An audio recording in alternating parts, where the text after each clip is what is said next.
गाडीमा पढ्दा हौँ, कोही आँखा नदेख्ने छौँ, कोही कान नसुन्ने छौँ, हो कि कोही कुलामा पढ्दा हौँ, कोही गाडीमा पढ्दा हौँ। यो भवन बनेको हुनाले हामी यहाँ आराम गर्न पाएका छौँ, आनन्द छ, भाव सुन्न पाएका छौँ। अब नमस्कार, राम्रो छ, खुसीले बाँचियो छ, बसियो छ, हामीलाई धेरै धेरै खुसी छ। यहाँका कार्यक्रम चलाउने नानीहरूलाई धेरै धेरै धन्यवाद छ। राम्रो छ, मलाई त यहाँ कति आइरहने मन लाग्छ। म त सपना पनि यहीँ हुन्छु, जतिखेर पनि मेरो हुन्छ यहीँ हुन्छ। मलाई त शनिबार पनि बन्द नभइदिए हुँदो भन्ने जस्तो हुन्छ। जहाँ गए पनि मेरो तन मन दिदी बहिनी दाइ भाइ यो ज्येष्ठ नागरिक आएर बढ्दाखेरि चञ्चल भयो मन, चञ्चल भयो मन, लोहिया कृष्ण बिन्द्रा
ज्येष्ठ नागरिक मिलन केन्द्रको ज्येष्ठ नागरिक आमा बुवाहरूको त्रिकेश्वर धामको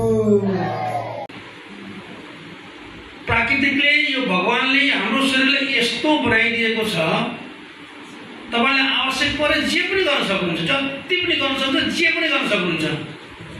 यदि तपाईले गर्न नचाहेमा केही पनि गर्न सक्नुहुन्न। शरीरको बनावटै यस्तो छ। हामीले कति दुःख गर्यौं त्यो पनि सामान्य रह्यो हैन। अहिले सुविधै पाएका छौँ, बजारमा बसेका छौँ, खालि खाना मात्रै काम छ, अरू केही कामै छैन। आएर यहाँ बस्ने काम छ र पनि हामी ठिकै छौँ।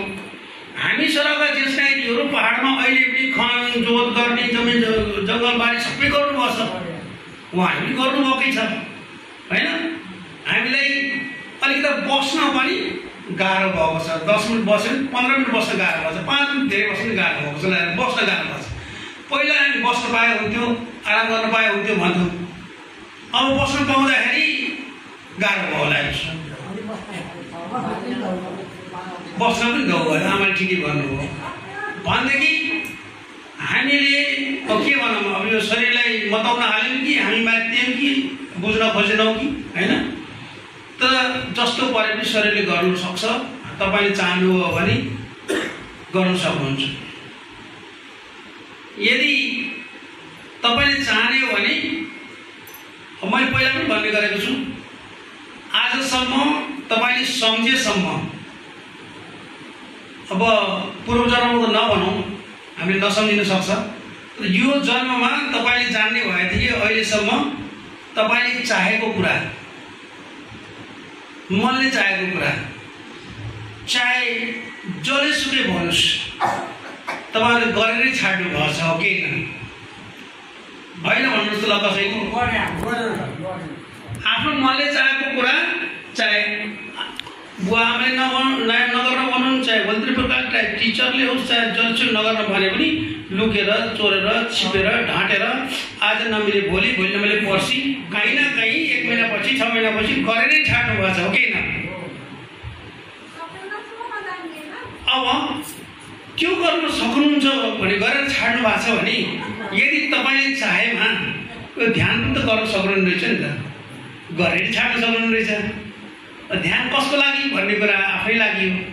जो आजसम्म गर्न छुटेको काम भनेको ध्यान हो, त्यो पनि गर्न सक्नुहुन्छ। कति बेर भन्ने कुरा त मैले अस्ति पनि भनेको थिएँ, बारीमा त्यो मकैको त्यो माटोको डल्लामा बसेर चाहिँ नि दिनभरि तास खेलिन्थ्यो, मकैभित्र लुकेर सबैले गएर खेलिन्थ्यो। त्यस्तो डल्लामा बसेर केही चिन्तै हुँदैन, यता कतै दुखे थाहै हुन्थेन। ल हेर्नुहोस्, त्यही अब कहाँ जाने त? अब त्यही जाने। हाम्रो कहाँ थियो? एकाग्र थियो हाम्रो तासमा। बसेको महसुसै हुन्न, उहाँलाई दुखेको फिलै हुन्न। यति खेल्नुहुन्छ भित्र, यति खेल्नुहुन्छ, यति खेल्दै खेल्दै यहाँ जस्तै तपाईँले आँखा देखेर जति खेल्नुहुन्छ, तास खेल्नुहुन्छ भने नि कुरो तास खेल्नुभएको छ नि, त्यस्तै भित्र खेल्नुहुन्छ हजुर। एकदम मजा आउँछ त खेल्दा खेल्दै, यति आनन्द आउँछ कि त्यो हात खुट्टा चल्दै चल्दैन होइन। तपाईँ जतिसुकै अगाडि जतिसुकै जति चिज चाहोस् के मतलबै हुँदैन होइन। भित्र यति भित्र छिर्नुहुन्छ के त्यो उठ्नै बसेको बसे भइन्छ। जसै टाइम हुन्छ उठ्दा घन्टी बज्छ बल्ल मात्रै उठ्ने सिस्टमहरू बन्छ कि त्यो सबैलाई हुन्न। फेरि हाम्रो कर्ममा भर पर्छ। हामीले कस्तो कर्म गर्दै आएका छौँ, अहिले कस्तो कर्म गरेका छौँ, त्यसमा भर पर्ने हो। तर हुन्छ अवश्य। फेरि केही पनि छैन, केही पनि होइन। त्यहाँ हामीभित्र चाहिँ हलचल भइराखेको छ, त्यसलाई बसेर केही नगरी हेर्ने मात्रै। यहाँ भन्नु चाहिँ अंदर जा रहा है, जा रहा है, जा रहा है, बाहर आ रहा है, आ रहा है, आ रहा है, सांस उसको पता लगाओ, नाक में बंद है। वो जा रहा है, आ रहा है तो 70 वर्ष जा रहा है, आ रहा है 90 वर्ष भइसक्यो, जा रहा है, आ रहा है, थाहै छैन जा रहा है, आ रहा है। बाँचेछु भनेको छ, पोक्सो चलेको छ, सास चलेको छ भनेको छ, कोही थाहा लाग्यो थाहै लागेन होइन। किनभने हामी त्यतापट्टि छिर्दै छिरेनौँ। जसै जा रहा आ रहा है को थाहा लाग्छ नि, नाकमा जा रहा है आ रहा है को थाहा लागेपछि भित्र जा रहा है, भित्र थाहा लाग्छ चलेको छ होइन।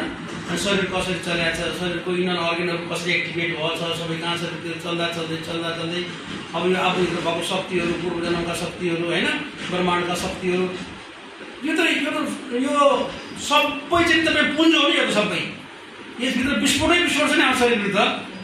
यति विस्फोटहरू छ आफ्नो शरीरभित्र कि तपाईँ भूकम्प आएको भन्नुहुन्छ। पृथ्वीमा आएको त केले आएको त? पञ्चतत्व शक्तिले आयो। हामीभित्र पञ्चतत्व जति आएको भूकम्प छ, हामीभित्र पनि भूकम्प छ, हामीभित्र पनि त्यो पाँचै शक्तिको चाहिँ प्रभाव छ। अब आगोको शक्ति हामीभित्र छ, जे खानुहुन्छ आगोको शक्ति उत्तिकै पकाइदिइहाल्छ। त्यस्तै हरेक चिजको हाम्रो चाहिँ शक्ति छ ब्रह्माण्डको। भित्रबाट गर्ने होइन, सबै उपचार भनेको हाम्रो शरीरले गर्ने हो। अब हामीले के गर्छौँ भने हाम्रो गर्ने जो उपचार गर्ने शरीरको डक्टरहरूलाई, जो नर्सहरू छन्, स्टाफहरू छन्, उनलाई हामीले कामै गर्न दिन्छौँ। उनलाई चाहिँ काम गर्ने हो भने हाम्रो कस्तो हुन्छ भने हामी भौतिक दुनियाँमा हेरेर विचार जहाँ गरिन्छ ती काम गर्ने हाम्रो शक्ति पनि त्यहाँ जान्छ। अर्काको बारेमा सोच्छौँ, अर्काको कुरा काट्छौँ, हाम्रो शक्ति त्यहाँ जान्छ। अर्काको बारेमा केही भन्छौँ, हाम्रो शक्ति त्यता जान्छ होइन। अनि अरू केही बारेमा मलाई चाहियो भनेर सोच्छौँ, त्यता जान्छ शक्ति। अर्कालाई माया धेरै गर्छौँ, शक्ति त्यता जान्छ। कसैले रिसाउँछौँ, हाम्रो शक्ति त्यता जान्छ। खर्च भएको भए भित्रको जो बिमार छ नि त्यसलाई सन्चो गर्ने त हामीसँग जुन छ नि, सबै जो भगवानले दिएको जो शक्ति छ त्यो शक्तिभरि हामीले बाहिर खर्च गर्छौँ। त्यस कारण हाम्रो भित्रको उपचार गरेर डाक्टरसँग जान्छौँ। ल हेर्नुहोस्, घरमा आगो लगाएर अनि तमासा हेर्ने भन्छ नि,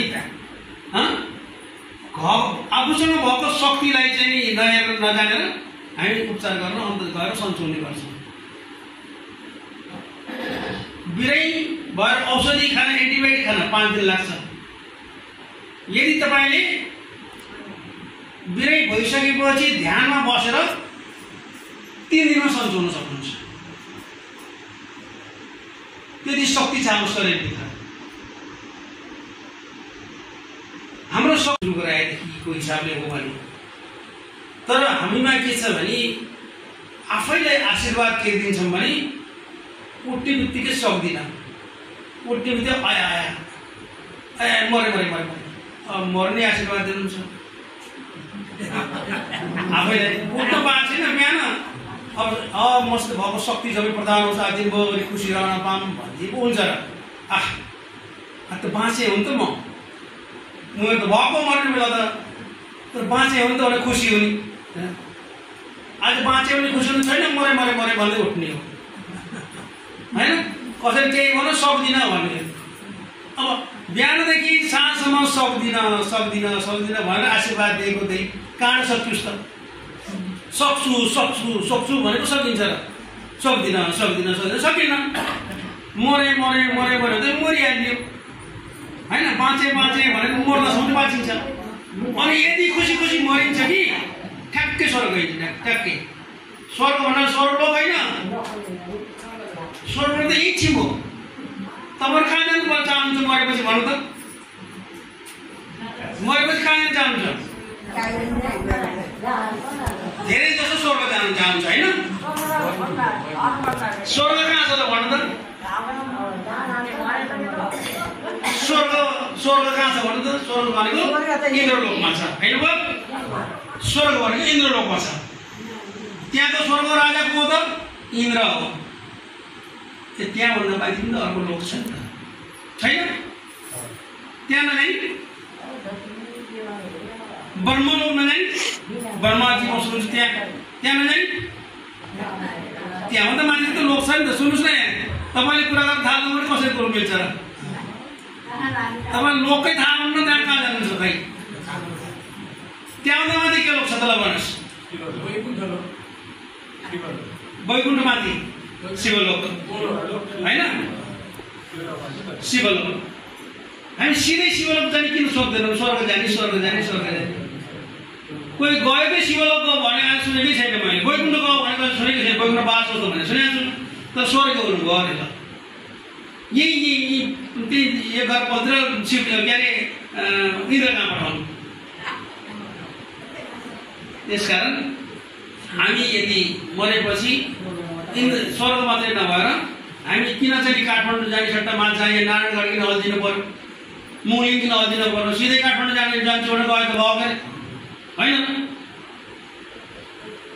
त्यसकारण यदि तपाईँ शिवलोक पुग्ने हो भने शिवलोक पुग्नलाई त दुःख छ फेरि सजिलो छैन शिवजी भने होइन नि के अरे अहिले शिवजी भन्छौँ नि हामीले शिवलोक भन्छन् हिमालयको त्यो बरफमा माघ पुष माघ महिनादेखि लिएर वर्षौँ चाहिँ त्यहाँ बसेर तपस्या गरेको गरे आँखा नबलेर बसेको गरेर बल्ल शिव भनेको नि तपाईँले यहाँ एसी चलाएर पङ्खा चलाएर आँखा चिप्लो गरेर बोल्टुसभन्दा आधा घन्टा पाउनु सक्नुहुन्छ कहाँबाट शिवलोक जानुहुन्छ अहिले खुब खुसी नि भयो स्वर्ग जाने भने खुसी हुनुभयो अनि ब्रह्माण्ड जाने अझै खुसी हुनुभयो शिवलोक जाने त झन् खुसी हुनु त मलाई हुनु भएन